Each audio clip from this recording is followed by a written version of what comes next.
혼자서 공간을 운영을 하면 하루가 그냥 증발해요. 청소하고 응대하고 또 음료 만들고 정산하고 콘텐츠 만들고 이렇게 정신 차리면 그냥 하루가 끝이에요.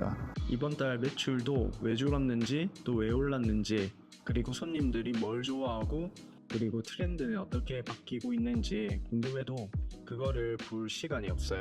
그래서 요즘에 이슈라는 오픈클로라는 AI 에이전트를 궁금해서 한번 테스트해봤어요. 결론부터 말하면 정보 업무나 기획 운영에 분명 도움이 되는 지점들은 있더라고요.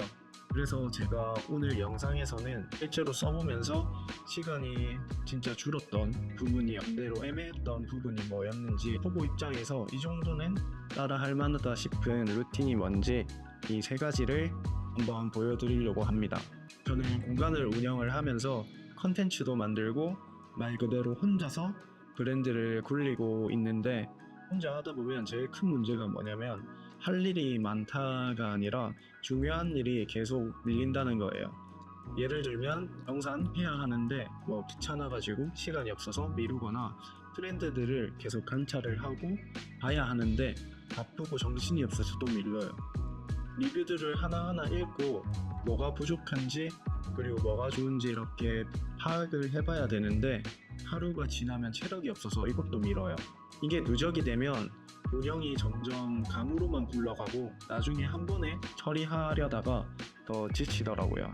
그래서 저는 이 오픈클로를 대단한 AI라기보다는 내가 미루는 일들을 조금 덜 힘들게 해주는 도구인지 그 관점으로 봤어요. 저는 이런 도구를 볼 때 기준이 있는데 진짜 시간이 줄어드는지 그리고 내 상황을 모르는 채로 뱉는 건 아닌지 코딩 모르는 저 같은 사람도 쓸 수 있는지 이 세 가지 중에 하나라도 애매하면 손이 안 가더라고요. 제가 제일 체감이 컸던 거는 정사 쪽이었는데요. 예전에는 결제 내역을 확인을 하고 분류하고 기록을 하고 그리고 피해를 내고 이런 흐름 자체가 귀찮아가지고 내일 해야지가 되거든요.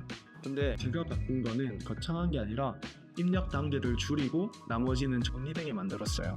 그래서 지금 가계부 시간이 예전보다 확 줄었고 미루는 빈도 자체가 줄어들었어요. 이걸 솔직하게 말하면 오픈클로가 마법처럼 해줬다기보다 제 흐름을 정리한 게 더 컸고 이 오픈클로라는 도구가 그걸 빠르게 굴려준 느낌이에요. 그러니까 정리를 하면 흐름이 0이면 도구도 할 수 있는 게 적고 흐름이 조금이라도 있으면 도구가 시간을 많이 줄여주는 것 같아요. 두 번째는 트렌드 인풋인데 저는 캐릿이나 롱블랙 같은 트렌드 매거진을 보는데 솔직히 바쁠수록 못 봅니다. 그래서 아침마다 브리핑을 받게 설정을 했어요. 이게 와 이것 때문에 내 브랜드가 바뀐다 이 정도는 아니고요. 대신 좋은 점은 트렌드를 완전히 끊기지 않게 해주는 장치가 된다는 거예요. 진짜 가끔은 제가 생각 못했던 관점이 나올 때가 있는데 그럴 땐 되게 괜찮고요. 그래서 저는 이걸 인사이트 생산기라기보다는 인풋 유지 장치로 쓰는 게 맞다고 느꼈어요. 세 번째는 리뷰 분석인데 리뷰는 다들 중요하다고 하잖아요. 현실이 바쁘다 보면 그냥 흘려보게 되는데 제가 해본 건 이런 거예요. 리뷰를 모아놓고 자주 나오는 단어, 칭찬 포인트, 불만 포인트를 정리해보고 반복되는 문제만 잡아서 개선 포인트를 뽑아보기. 이건 확실히 도움이 되더라고요. 왜냐면 감으로만 보던 게 아니라 패턴으로 보이거든요. 다만 여기서는 현실적인 벽이 있어요.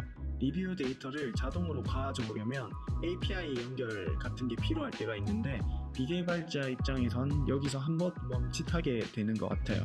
그래서 제 결론은 이거였는데 처음부터 자동 수집을 욕심내지 말고 일단 리뷰를 모아서 분석부터 해도 충분히 가치가 있다. 자동화는 그 다음이에요. 근데 리뷰만 보는 것보다 더 좋았던 순간이 있었어요. 사람들이 이런 도구에 기대하는 게 있잖아요. 이거 쓰면 인사이트가 나오나? 제 체감은 그냥 텍스트 몇 개 던져서 인사이트가 뿅 하고 나오는 건 아니고 매출 자료, 또 리뷰, 그리고 내가 브랜드를 운영을 하고 있는 어떤 생각들 이렇게 같이 놓고 보면 가끔 이런 건 생각해 볼 만한데 하는 포인트가 나오는데 예를 들면 매출이 오르는 날의 공통점이 뭔지 리뷰에서 반복되는 단어가 뭔지 그게 내 브랜드 방향이랑 맞는지 이렇게 느끼면 혼자 운영을 해도 의사결정이 조금 빨라져요. 근데 이것도 중요한 게 도구가 정답을 주기보단 내 생각을 정리해주는 거울 같은 느낌이더라고요. 질문을 못하면 결과도 애매하고 질문이 좋으면 결과도 좋더라고요. 정리하면 오픈클로가 무조건 써야 한다는 건 아니고 브랜드를 바꿔주는 것도 아니에요.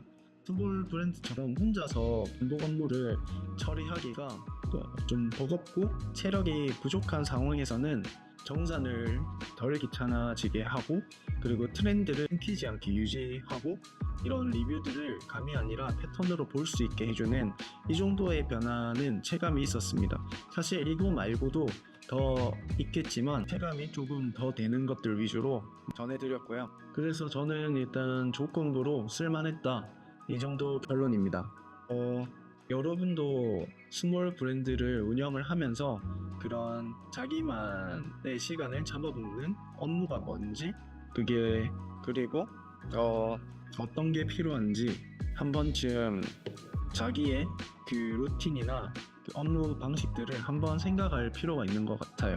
만약에 제가 사용하고 있는 실제 활용법 같은 것들이 궁금하다면 댓글을 달아주시면 한번 영상을 만들어 보겠습니다. 오늘 영상이 조금이나마 도움이 되셨으면 좋겠고요. 또 다른 영상으로 찾아뵙겠습니다.